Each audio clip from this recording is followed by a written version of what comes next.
Hola, bienvenidos a un nuevo episodio de Psicopemut. Yo soy Agus. ¿Cómo están? Mi nombre es Majo. Y hoy otra vez tenemos una invitada especial. Queremos presentar con un fuerte aplauso a Emilia Bosone. Hola. Emilce Bosone, perdón. Hola, mucho gusto. Un placer estar acá. Ella es licenciada en psicopedagogía, así que queremos hacerte un par de preguntas para conocerte un poquito más. Y saber su historia, también queremos saber Claro. mucho su historia y cómo empezó todo esto Sí. y cómo va a seguir. Bueno, a mí me gustaría contar un poquito de cómo te conocí. Muy bien. Yo fui a una merienda de psicopedagogas en donde estabas invitada y la verdad es que desde el momento uno me llamó muchísimo la atención el tema de que haces curso de pastelería con psicopedagogía. Y no me animaba a llamarte o a preguntarte tu número o algo, y al último te vi y dije, es el momento para preguntarte. Así que desde ahí ya me llamó la atención bastante todo el trabajo que haces. Y bueno, eso queríamos preguntarte, ¿cómo comenzó tu historia acá con la psicopedagogía? Bueno, como siempre digo, mi amor por la psicopedagogía no fue amor a primera vista. Yo cuando salí del colegio decidí estudiar medicina.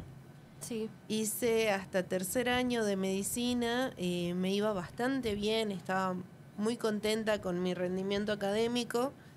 Tuve ciertas situaciones personales que me llevaron a un poco descuidar mi salud mental. Por eso también me parecía importante poder transmitir ese mensaje, la importancia de la salud mental hoy en día. Sí. Y decidí volver a Salta, estaba viviendo en el Chaco.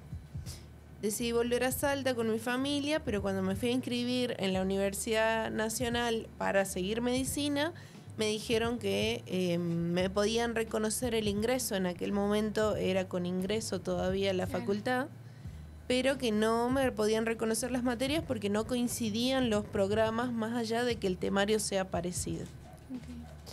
Entonces me volvían a primer año. Sí. Y yo ya tenía 3 años de medicina Claro. hechos.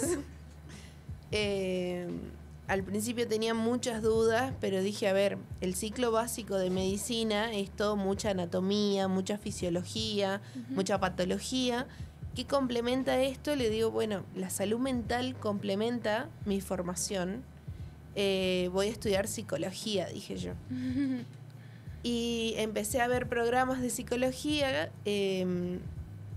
Me acerqué a la Católica para inscribirme, y un muchacho que me recibe en ese momento, estamos hablando del 2019, me dice, mirá, estamos abriendo una carrera nueva, ¿te interesa ver el programa? Y le digo, sí, yo estaba dispuesta a todo en ese momento, estaba rehaciendo mi vida después de un episodio de depresión muy severo. Estaba saliendo a flote otra vez, entonces estaba dispuesta a todo. Y empecé a comparar el programa de psicopedagogía con el de psicología. Claro. Ahí también busqué el programa de otros institutos acá en Salta que también imparten psicopedagogía. Y por una cuestión económica de que a la larga, para terminar siendo licenciada en ese momento, era más rentable el programa de la Católica, Claro. elegí la Universidad Católica y me inscribí. Y como todos, o como la mayoría, pensaba que la psicopedagogía era para niños, Sí. la Sí. típica. Todos. Y bueno, y con el tiempo y estudiando las distintas materias me fui dando cuenta que tenía una amplitud inmensa la carrera, que podía trabajar en un montón de ámbitos, y empecé a visualizarme. O sea, yo cuando estudiaba medicina me visualizaba o como pediatra o como médica de salud, Claro. médica de familia, o Así es. como... También me gustaba mucho la comunidad, médica comunitaria, hacíamos camión sanitario, entonces yo ya tenía ese perfil, Claro. y la psicopedagogía me permitía desarrollarme dentro de ese ámbito. Y algo que me fascinaba era las neurociencias. Me gustaba mucho el sistema nervioso, me volvía loca en las clases de neuro.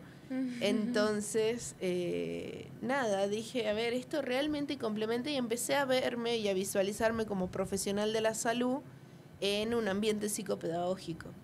Y ahí, bueno, en el medio también tuvimos la pandemia, me tocó hacer segundo año de la carrera en pandemia, fue muy duro. Y después tercero, reacostumbrarme a la presencialidad. La nueva vida, sí. Y cuarto, con todas las prácticas, fue tremendo. O sea, fue un gran desafío porque año a año tuve desafíos diferentes que se me pusieron enfrente de maneras distintas, ¿no? Pero al final, nada, fue como que sentí como que la psicopedagogía me eligió a mí, no yo a la psicopedagogía. Y hoy en día, así como ya te recibiste.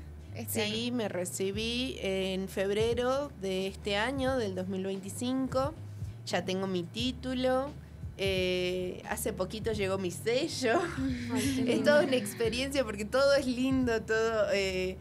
Mandé a encuadrar el título.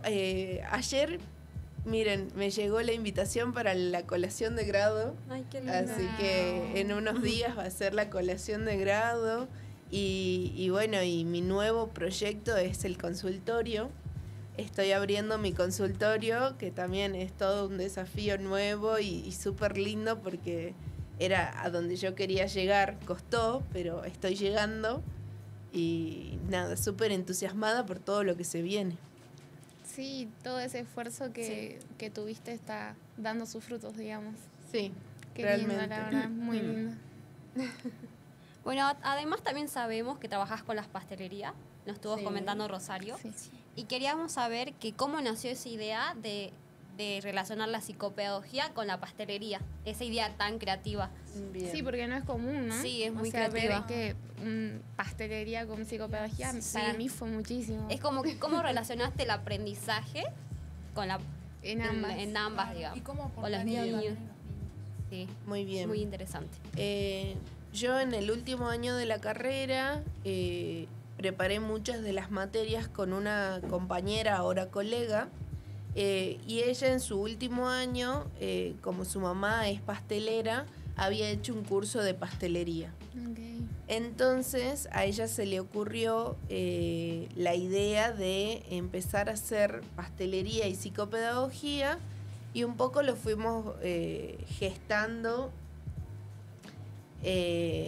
con mucho deseo y mucho sueño de que funcione y de que la gente se prenda y que sea algo innovador. La realidad es que, bueno, Pamela tiene un carisma único y ¿Es con la con que los fuiste? niños. Sí. Ah, sí. Mi amiga Pamela también es licenciada en psicopedagogía y bueno, ella tuvo la idea de vincular la psicopedagogía con la pastelería, pero ¿por qué? Porque la pastelería es una actividad que estimula y desarrolla muchísimo distintas capacidades de nosotros como seres humanos, ya sea tanto como funciones ejecutivas, Sí. como también en motricidad fina, motricidad gruesa, todo lo que es, estimula también la lectoescritura, estimula también el conteo, el concepto de número, el concepto de cantidad. Entonces, trabajar con niños pequeños desde la pastelería implicaba que nosotras podíamos englobar todo eso en una sola actividad con el objetivo de que el niño aprenda jugando de alguna manera. Sí, la ¿Sí? base. La realidad es que las dos creemos en que la terapia psicopedagógica, la esencia siempre va a ser el juego cuando trabajamos con niños. Sí. Y bueno, y nos topamos con que los niños disfrutan mucho de meter la mano en la masa, de las texturas, de los sabores, o sea, ponen en juego los 5 sentidos y estimulan tanto el cerebro que generan redes neuronales muy sólidas. Se estimula muchísimo la neuroplasticidad de los niños y aprenden jugando, que era el objetivo. Qué lindo. Sí, la verdad. ¿Puede ser que también seas profesora en neuro? Sí, Sí. sí, actualmente, bueno, después de 4 años de ser ayudante de cátedra en la materia de neuropsicología, me nombraron profesora finalmente este año, así que estoy con los chicos de psicopedagogía de la Católica, tanto en primero, que es bases neurofisiológicas del aprendizaje, como en segundo, que es neuropsicología. ¿Dónde estamos nosotras, digamos? Sí, Sí. neuropsicóloga. ¿Y cómo fue para vos esto de volver a la cátedra, pero ya desde otro rol? Fue muy ameno en el sentido de que siempre recibí mucho cariño de los estudiantes como ayudante de cátedra. Entonces, cuando finalmente me desempeñé como docente, ese cariño se multiplicó y mantengo una relación muy estrecha con mis alumnos. Siempre busco de llevar la psicopedagogía al aula, porque no es lo mismo tener clases cátedra donde el profesor habla sin parar y vos tomás apunte, a poder hacer psicopedagogía en el aula. Claro. Entonces, siempre busco la forma de que todas las modalidades de aprendizaje estén incluidas en mis clases. Por ejemplo, una de las últimas clases que tuvimos, estábamos viendo memoria y luego de la exposición con Power muy tradicional, lo que hicimos fue hacer un break en el que yo repartí juegos de cartas. Se tenían que juntar de a dos con sus juegos de cartas y tenían que jugar en parejas y en base al juego determinar qué tipo de memoria estaban usando y cómo podía estimularse la memoria, qué tipo de memoria estaban estimulando para el niño o para el paciente con el que vayan a trabajar, y vincularlo con funciones ejecutivas, además de con la parte emocional. Claro. ¿No es cierto? Y fue súper lindo, súper rico, porque por ahí quizás de la clase no te queda el concepto de memoria, pero sí te queda el juego, que trabajaste memoria a corto plazo, que trabajaste memoria de trabajo, que trabajaste, que lo relacionaste con percepción, con atención. Entonces súper rico, porque después los mismos alumnos se dan cuenta que con un mazo de cartas tienen una infinidad de juegos y de posibilidades de estimular a su paciente de diferentes maneras. Incluso no hace falta respetar las reglas al pie de la letra, Claro. podés modificar las reglas en favor de estimular al paciente para que supere su dificultad, ¿no es cierto? Claro. ¿Y la terapia de pasteles es solo para los niños o puede haber más gente de otras edades? Actualmente los talleres que estamos dictando son solo para niños. Ok. Estamos trabajando con niños de entre 6 años y 12 años. Pero bueno, también tenemos excepciones de niños un poquito más pequeños o un poquito más grandes. Los talleres de pastelería son inclusivos. Y bueno, tenemos una tercer socia en esto que vendría a ser nuestros talleres de pastelería, que es María. Y María, ella se dedica, también es psicopedagoga y se dedica a la tercera edad. Entonces sí, en un futuro se vienen proyectos nuevos con la tercera edad también. ¿Y Puede qué? ser... Ay, disculpa. No, ¿Puede ser que trabajaste en un hogar de ancianos? Actualmente estoy trabajando en un hogar de ancianos, sí. Bien. ¿Y qué tipo de problemáticas encuentras trabajando con adultos mayores? Lo que sucede con los adultos mayores, principalmente sin entrar en lo que son patologías, es la rigidización de la plasticidad neuronal, Sí. ¿sí? Entonces, lo que se hace es estimular cognitivamente al adulto mayor para conservar esa plasticidad y mejorar la plasticidad neuronal, y que no se vea tan acelerado el deterioro cognitivo. Ok. ¿Sí? Desde ese lugar estoy trabajando con los adultos mayores.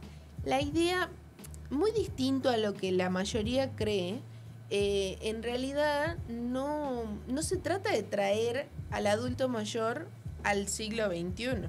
Sí. Muy por el contrario, se trata de llevarlo a su mejor momento. Okay. O sea, llevarlo a sus 40, a sus 50, a sus 60, donde su vitalidad era plena, donde se sentía pleno, Okay. ¿sí?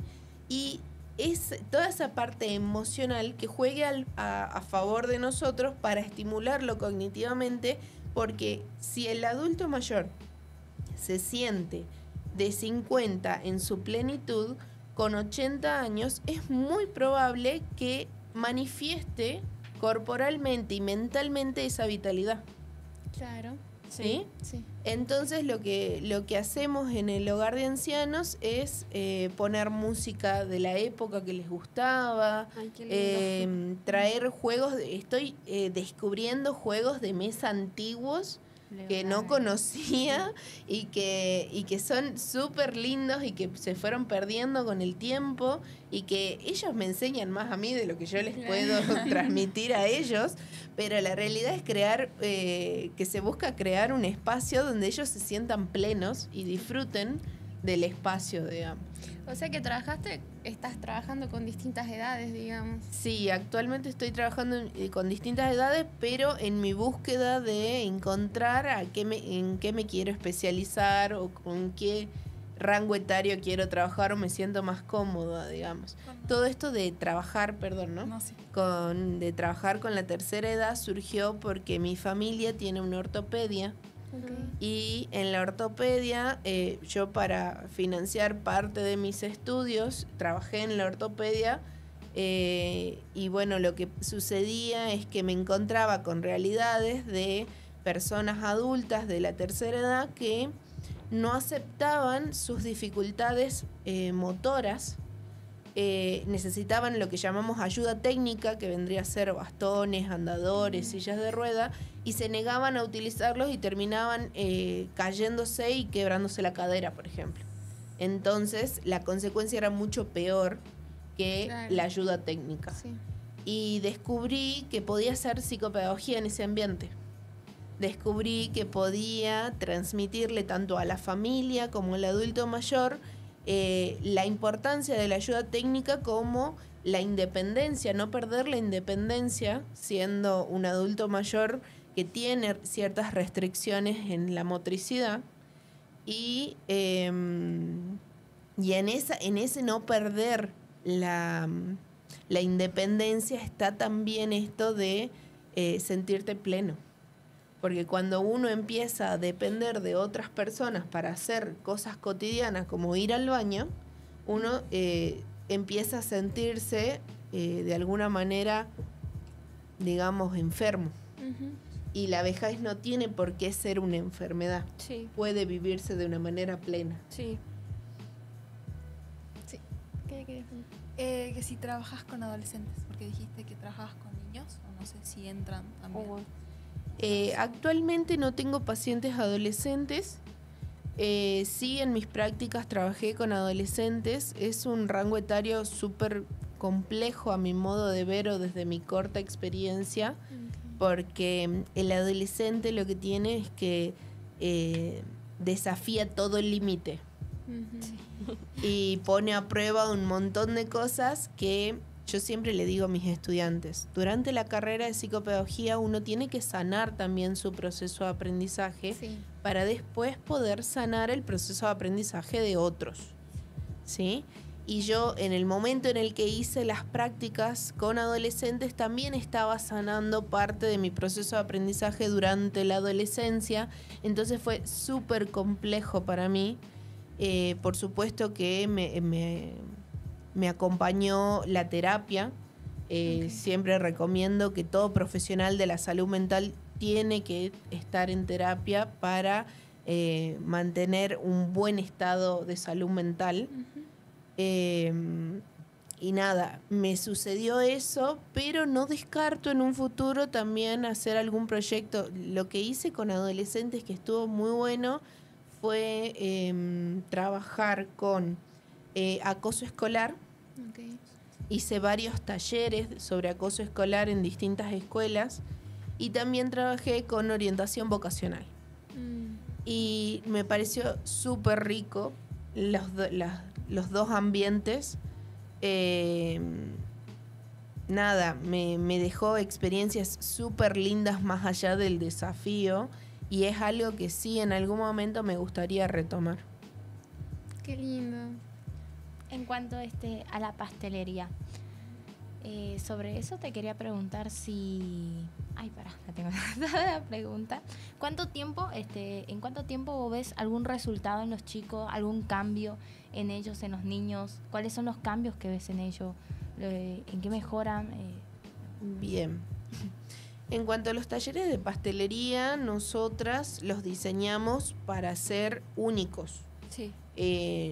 Si bien tenemos una agenda de chicos que ya fueron a un taller y se los vuelve a invitar al siguiente, no es que se diseña como para que sea una seguidilla de talleres a los que vayan a todos los talleres cada niño. ¿Se entiende? Entonces, más bien se pensó como taller para estimulación de los niños, estimulación cognitiva, lectoescritura, matemáticas y demás, pero no como un espacio terapéutico, ¿sí? Quizás en un futuro, teniendo una mejor infraestructura y quizás también ganando más experiencia, porque piensen que esto lleva muy pocos meses, se pueda plantear un ambiente terapéutico desde la pastelería. Pero eso ya sería para pensarlo, que por lo menos cada niño asista a 6 u 8 sesiones más o menos. ¿Vos decís que esto incluso se podría incluir o incrementar en las aulas? ¿Ayudaría? Bueno, creo que sí. Mi hermano menor tiene 12 años, él va a la escuela TAI, y en la escuela TAI, que tienen una pedagogía Montessori y un poco de Waldorf, ellos como materia tienen cocina. Entonces está comprobado que la cocina es una gran herramienta para el desarrollo de los niños. Por ende, sí creo que en las escuelas podría ser algo muy útil. Y también, por ejemplo, también se juega con el gusto de cada niño, ¿no? Sí. Porque tenés los que les gusta educación física, los que no les gusta, los que les gusta arte, los que no les gusta. O sea, siempre van a haber quienes les guste y quienes no les guste la pastelería. Se prenden más a las actividades de pastelería los niños más pequeños. Sí. Mientras más pequeños, más ganas tienen de meter la mano en la masa, de enchastrarse, de jugar con el glaseado, con el chocolate, de teñir chocolate, qué sé yo. ¿Y los talleres que das, de qué edades son? A partir de los 5 o 6 años hasta los 12. Ah, mira. Y por ejemplo, ¿no? Si un estudiante como nosotras quisiera sumar este lado creativo, como estamos estudiando, ¿de dónde nos recomendarías como empezar este lado creativo para que lo sumemos, digamos? ¿Por dónde empezaríamos nosotras? Claro, o sea, ¿qué base, digamos, Claro. podríamos tener como para que en un futuro también poder ir trabajando de esto, ir practicando lo que sería esto, digamos? Sí. A ver, la creatividad no tiene límites. Esto de los talleres de pastelería surgió de 3 amigas que se juntaron un día y dijeron, necesitamos plata. Esa es la realidad. Esa es la base. Aunque muchos no lo quieran decir, esa es la realidad. Estamos arrancando, tenemos muchas ideas, muchos proyectos, pero necesitamos de dónde sacar capital. Claro. Y en lo personal, por ejemplo, a mí me gusta mucho lo que es la restauración de juguetes. Ok. Ay, qué lindo. Me encanta la restauración de juguetes. Entonces, uno de los talleres que se viene ahora dentro de muy poquito es de juguetería para Navidad. Entonces, no solo la pastelería, sino también cualquier expresión artística siempre va a tener estímulo para el niño. Hay que buscar cómo encaminarlo desde una manera psicopedagógica y que el niño entienda que vos le estás dando herramientas para su día a día en la escuela, por ejemplo. Porque muchas veces nos pasa que viene la mamá o el niño y te dicen, ay no, me fue mal en el examen porque no sabía si hacer como me enseñaste vos o como me enseñó mi mamá. Y la señora dijo que estaba mal. Y vos te quedás. Hay un montón de maneras de resolver una situación. Claro. Y no es que hay una mejor que la otra. También enseñarles a los niños individualidad y creatividad, y que la creatividad no tiene límites.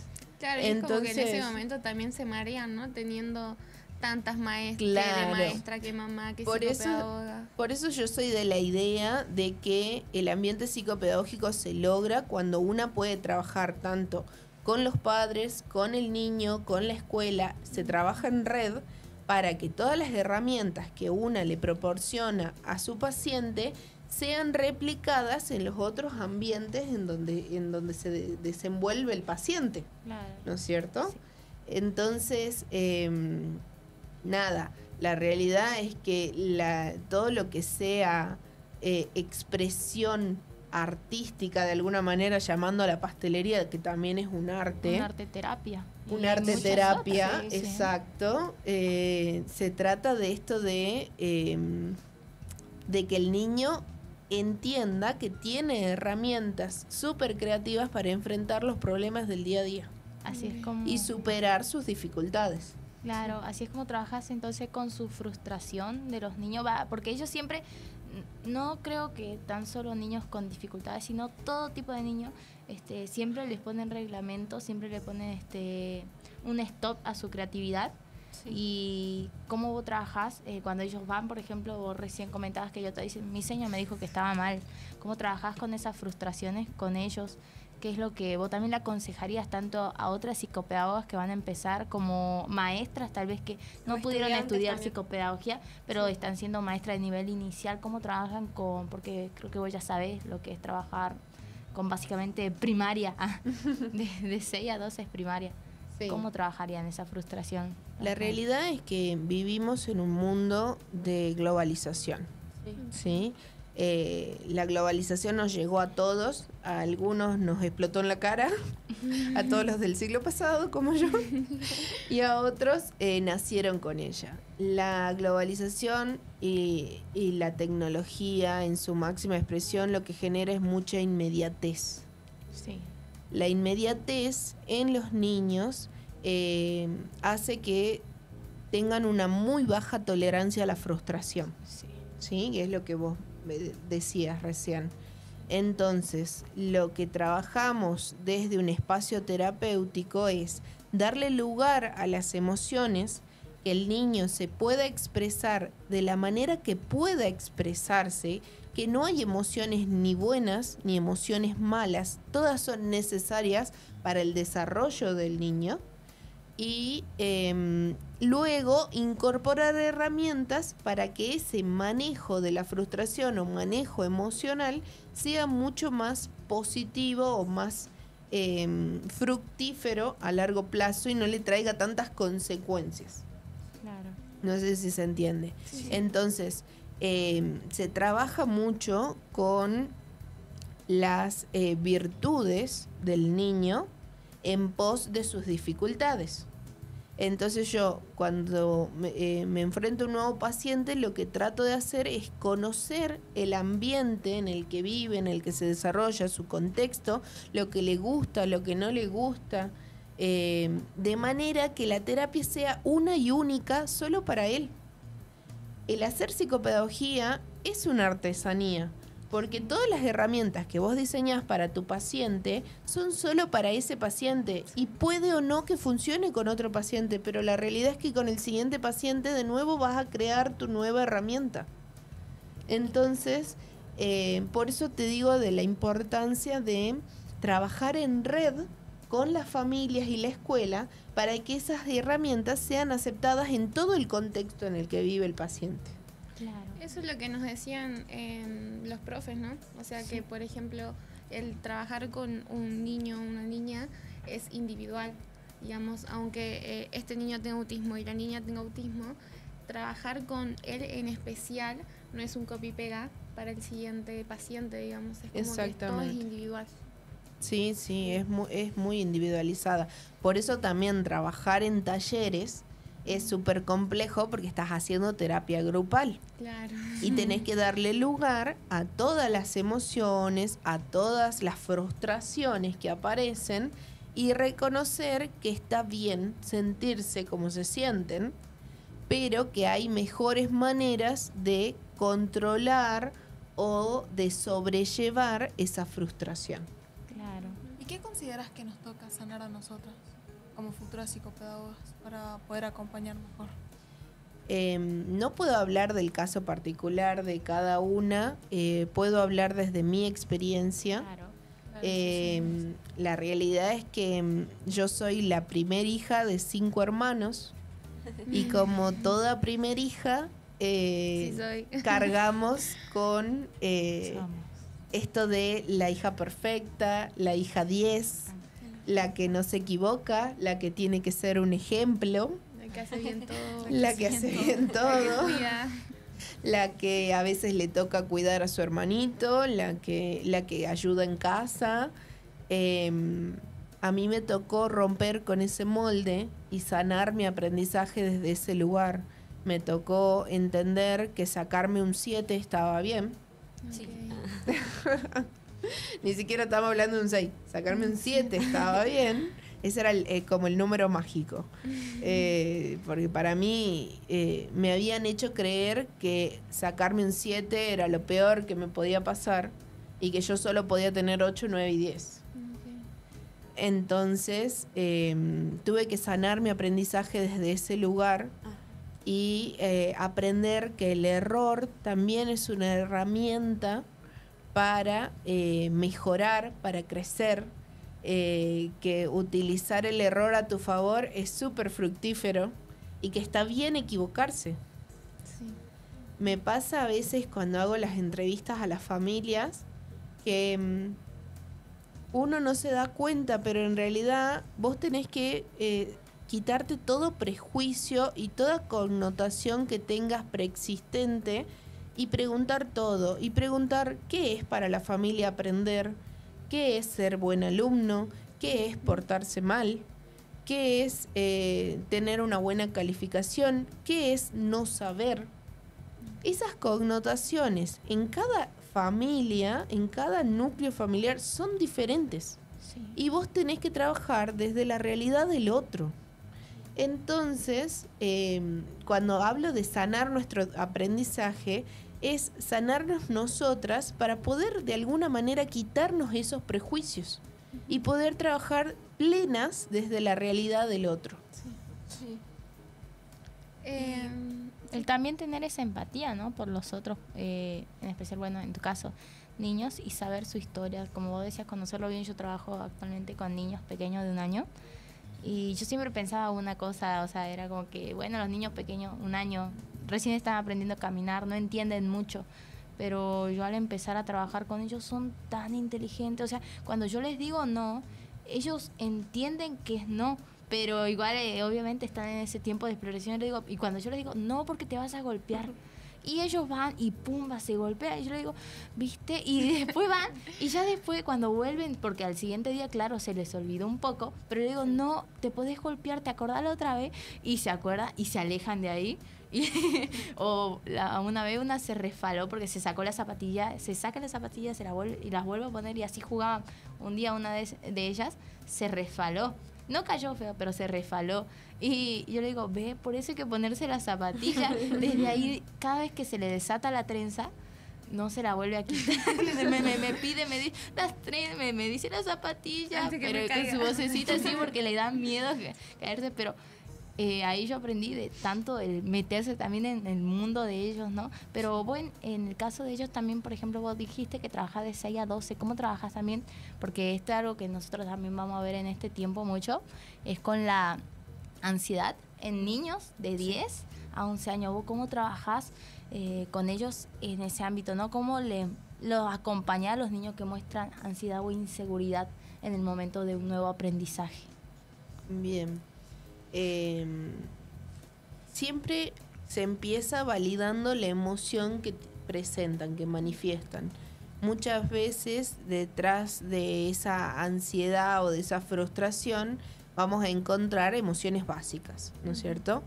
Detrás de esa emoción sustitutiva, de alguna manera, hay una emoción básica. Entonces, detectar cuál es la emoción básica, por ejemplo, ira o miedo, es fundamental, ¿sí? ¿Por qué? Porque al detectarla, nosotros vamos a poder plantear herramientas diferentes que les den la confianza suficiente para superar esa frustración o esa ansiedad a la hora de enfrentarse a una dificultad, ya sea académica o de la vida misma, ¿sí? Pero siempre validando las emociones del niño y poniendo límites muy claros. Eso por ahí a la familia le cuesta un montón, porque ante la insistencia, estamos hablando de preadolescentes, Sí. ante la insistencia la familia suele ceder. Ok. Y la idea de poner límites saludables, límites claros, es justamente esa, que no se transgredan. Por ¿Sí? ejemplo, ¿cuál sería un límite? Por ejemplo, si mamá dice que a las 8 de la noche se apagan todas las pantallas y nos sentamos a cenar para luego hacer nuestra rutina de la noche e irnos a dormir, a las 8 de la noche todas las pantallas se apagan, Ok. ¿sí? Para grandes y para niños. Ujú, sí. Y el un ratito más o termino la partida y 5 minutos más Pasa. no existe. O sea, no se trata de ser inflexible, porque por ahí se malinterpreta y dicen, no, es súper inflexible, hay que tenerles más paciencia y demás. Se trata de que vos en esa edad le estás enseñando límites saludables, ¿sí? ¿Por qué? Porque la adolescencia se trata de eso, de poner a prueba todos los límites y todas las autoridades. O sea, ¿No es al cierto? momento de permitir esos 5 minutos más, estás rompiendo. Le estás enseñando que el límite es flexible. Ok. ¿Sí? Y eso puede traer a largo plazo frustración, ansiedad. Bueno, se puede manifestar de diferentes maneras. Y en el caso que fuera un chico con autismo, por ejemplo, el que le pongas los límites de que no puede usar la pantalla. La realidad es que el autismo es muy particular. No tuve mucha experiencia con niños que tengan TEA. Sí trabajé con una niña con un TEA muy leve, pero la realidad es que, por lo que entiendo, tienen rutinas muy marcadas. Entonces es más sencillo poner límites cuando la rutina ya está establecida. Se generan dificultades cuando vos necesitas cambiar la rutina del niño con TEA. ¿Sí? Pero depende de cada niño. El TEA es justamente un espectro por la diversidad que tiene.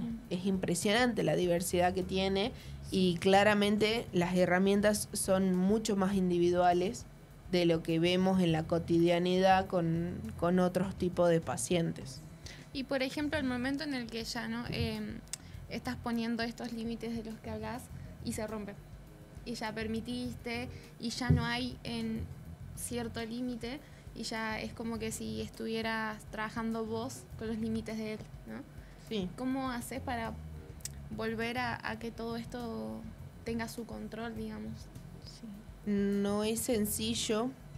No, todavía no tengo tanta experiencia como para transmitirles la seguridad de que se puede. Yo sé que se puede. Sí. Estoy aprendiendo también en ese sentido.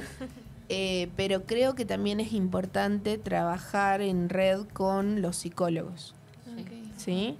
En esos casos muchas veces se requiere de que el psicopedagoga trabaje en red con el psicólogo y las herramientas que le da el psicólogo al niño se replican en la terapia psicopedagógica y las herramientas psicopedagógicas se replican en la terapia psicológica.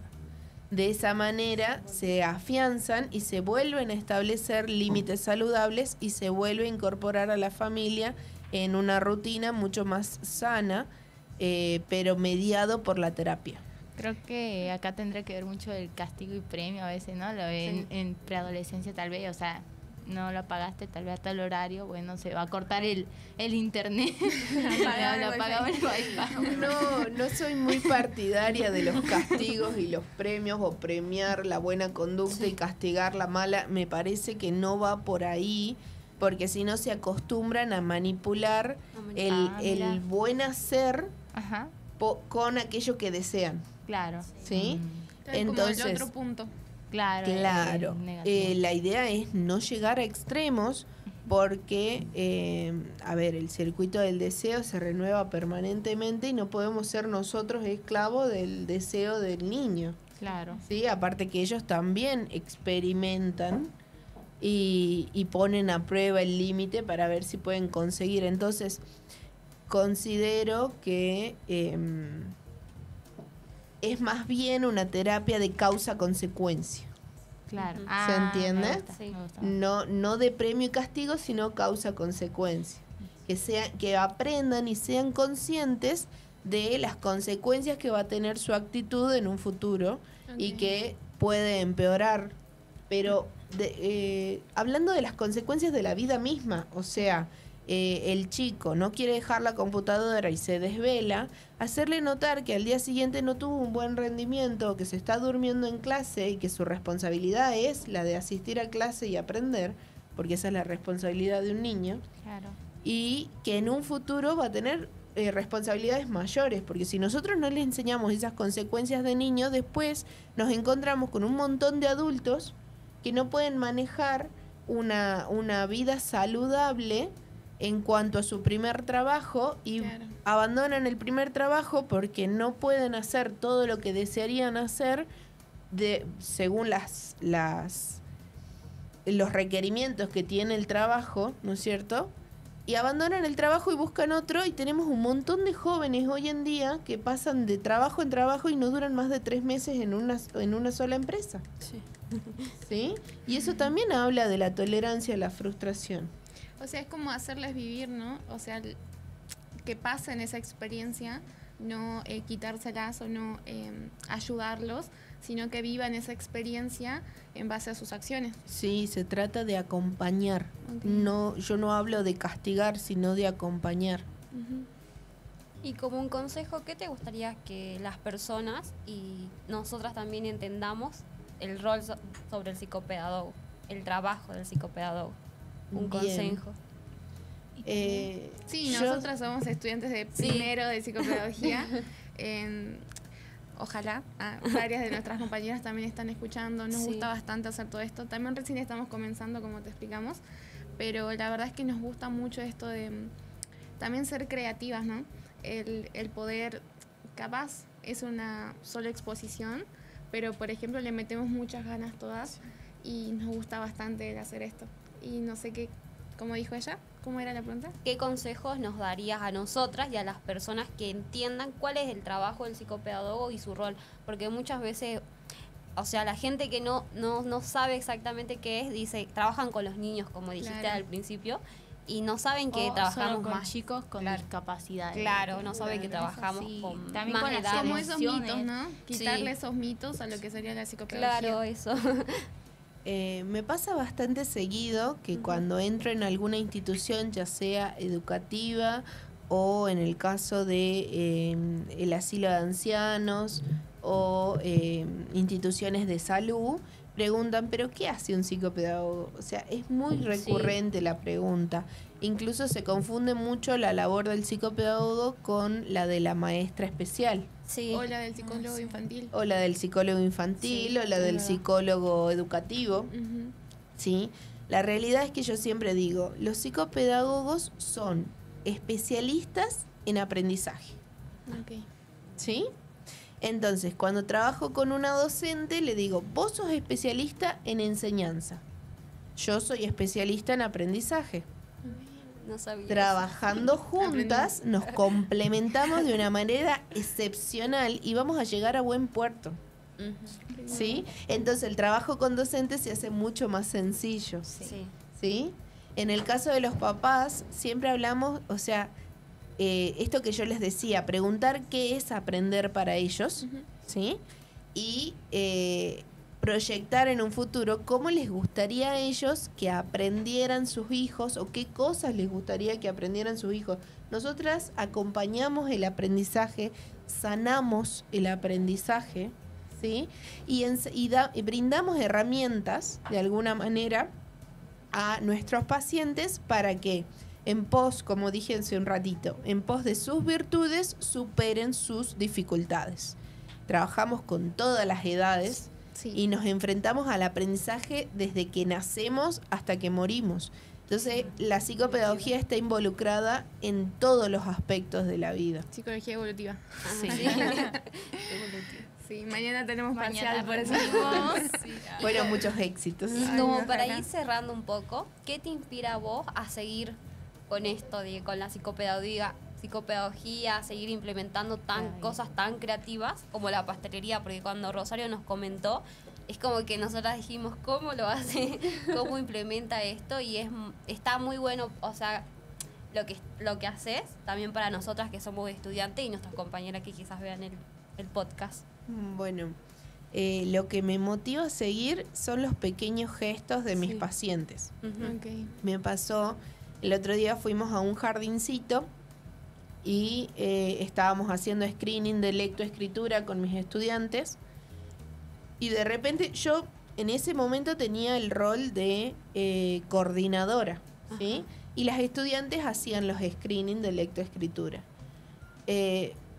Finalizando el encuentro, se acercó uno de los nenes que había participado y me dio un abrazo y me dijo gracias. Un niño de 5 años. Me pasó también en un taller estábamos trabajando habilidades diarias con un grupo de jardín también de 5 que tenía inclusión con un niño con autismo. Y la idea era poder incluirlo de una manera mucho más amena porque quedaba bastante excluido del quehacer diario en el jardín. Claro. Entonces hablábamos de actividades como lavarse las manos, la merienda, cepillarse los dientes, o sea, una rutina tradicional que se implementa en el jardín y se replica en casa. Claro. Y la realidad fue que estábamos haciendo una canción y en medio del juego estábamos enseñándoles a cepillar los dientes y el niño que tenía el autismo se acercó y me dio un abrazo. Cuando no había tenido en toda la semana que estuvimos con él, no había tenido contacto con nadie. Esos pequeños gestos son los que me hacen seguir y me motivan a seguir buscando herramientas nuevas y a ser creativa para poder marcar una diferencia en la vida de esas personas que simplemente necesitan una herramienta diferente a la de la mayoría para cumplir su deseo. Okay. Hablando un poquito de vos, ¿no? En esto de que pasaste por varios procesos muy difíciles, desde medicina, desde lo que pasó por medio, desde empezar en psicopedagogía, desde la pandemia, desde todo eso que pasaste, más allá de que se nota que sos una mujer muy fuerte, quiero saber cómo es de dónde te apoyaste en poder pasar todo eso y llegar hoy en día a ser la mujer que sos, ¿no? Porque capaz no lo ves, pero para nosotras es muy importante el verte y tomarte como referente.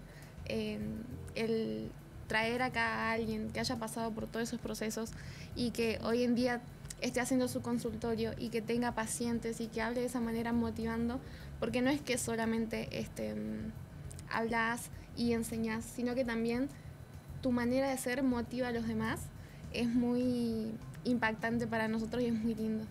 Muchas gracias. La realidad es que mi gran apoyo es mi familia. Tengo la bendición de tener una familia muy hermosa en la que tanto mi mamá, mis hermanos, mi abuela, mi papá, siempre estuvieron ahí. En los últimos años, cuando estaba tratando de recibirme, que también fue súper complejo porque caí internada, estuve en terapia intensiva y después de ese proceso yo tomé la decisión de me tenía que recibir. Mi novio fue no sé, mi ancla de alguna manera. Gracias a Dios, en todas las dificultades que se presentaron en mi vida, siempre tuve a mi familia a mi lado y fue lo que me sacó adelante. Y considero que en nuestra labor muchas veces nos toca ser la voz de nuestro paciente Sí. y darles el lugar que se merece en su familia y crear esa dinámica familiar en la que por más que el paciente requiera de una herramienta diferente, eso le brinda a la familia cierta estabilidad que lo cambia todo. Y muchas veces, así como yo tuve mis propias anclas en mi vida, me toca ser esa ancla para ese paciente. Me pasó con esta niña que mencionaba que la diagnosticamos con un grupo de profesionales con un TEA leve. La mamá en la entrevista final del diagnóstico me dice gracias porque ahora de alguna manera la entiendo a mi hija y entiendo qué es lo que sufre ella y qué es lo que le pasa y puedo resolverlo de otra manera. Ujú. Entonces, así como mi familia siempre fue mi ancla, me gusta y me da mucha gratitud ser el ancla para otras personas y potenciar. A ver, ¿por qué ancla? No en el sentido de que estanque, sino en el sentido de poner los pies sobre la tierra Ujú. para avanzar, Sí. en ese sentido. ¿Y en qué momento sentiste que te habías enamorado de la psicopedagogía?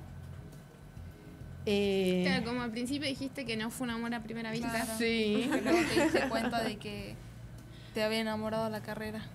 Me enamoré de la psicopedagogía el día que empecé a disfrutar de rendir un examen. Ah. ¿Cómo? Pasa el tiempo. Entonces todavía no me enamoré. Nos enamoramos aún. Bueno, en este proceso me faltaban, hace 2 años, me faltaban 8 materias para recibirme. Ok. Y ya había terminado mis prácticas, las tesinas, tenía todos mis trabajos finales aprobados. Solo me tenía que presentar. Y había algo que me impedía hacerlo. Y yo sabía que de alguna manera tenía que ver con algo que yo tenía que sanar internamente, esto que hablamos de sanar el aprendizaje. Y me pasó esta situación de que enfermé y estuve en terapia y que fue como un shock muy fuerte. No digo que todos tengan que caer en terapia No. para darse Darse cuenta de esas cosas. No, por supuesto que no. Fue mi experiencia personal. Pero al salir de ahí dije, a ver, Dios me está dando otra oportunidad. No Sí. puedo desperdiciarla. Sí. O sea, realmente quiero ser psicopedagoga, quiero ser una profesional que se dedique a esto. Y empecé a estudiar en el afán de recibirme con toda esa adrenalina que acumula el cuerpo después de una situación límite. Empecé a estudiar y todo el mundo me decía, tranquila, disfruta. En 2 mesas de examen saqué las 8 materias. Dos. Yo. Fue diciembre y febrero. Y saqué las 8 materias, pero en esos 3 meses de preparar esas 8 materias, yo me descubrí disfrutando. Ok. Descubrí que podía tener cierto estrés positivo que me motivaba a seguir adelante en lugar de un distrés negativo que me tiraba abajo y me tiraba a la cama y a no querer estudiar y a no querer hacer, porque muchas veces pasa que uno tiene tantas cosas por hacer que el cerebro te dice no vas a poder con todo esto y te tiras Sí. y no haces nada de lo que tenías que hacer. Y eso era lo que me venía pasando a mí. Claro. Sí. Entonces, tener este estrés positivo que te motiva, que te alienta, es súper rico en el sentido de que uno aprende a disfrutar de las situaciones estresantes. No todos los estresores son negativos ni tienen que ser negativos. ¿Por qué? Porque empecé a ver la instancia de evaluación como un proceso de aprendizaje más, es una instancia de aprendizaje más. Es donde te das cuenta que aquello que estabas estudiando realmente lo incorporaste. Porque cuando vos elegís una carrera, la elegís porque es lo que querés hacer el resto de tu vida. Claro. Y si no podés disfrutar de una instancia de evaluación en la que vos estás ofreciendo tu saber a los demás, porque nosotras hablamos mucho de servicio, es una carrera de servicio, va a ser muy difícil que puedas transmitir eso a tus pacientes que están pasando por lo mismo. Claro. Nos sirve un montón esto Sí, antes de un muchísimas examen. Y es real, Sí. es real que bajo presión uno trabaja, o sea, uno aprende, ¿no? Bajo presión uno aprende muchas cosas. Pero creo que acá finalizamos. ¿O? Sí, ya Sí, como para ir sí. cerrando un poquito.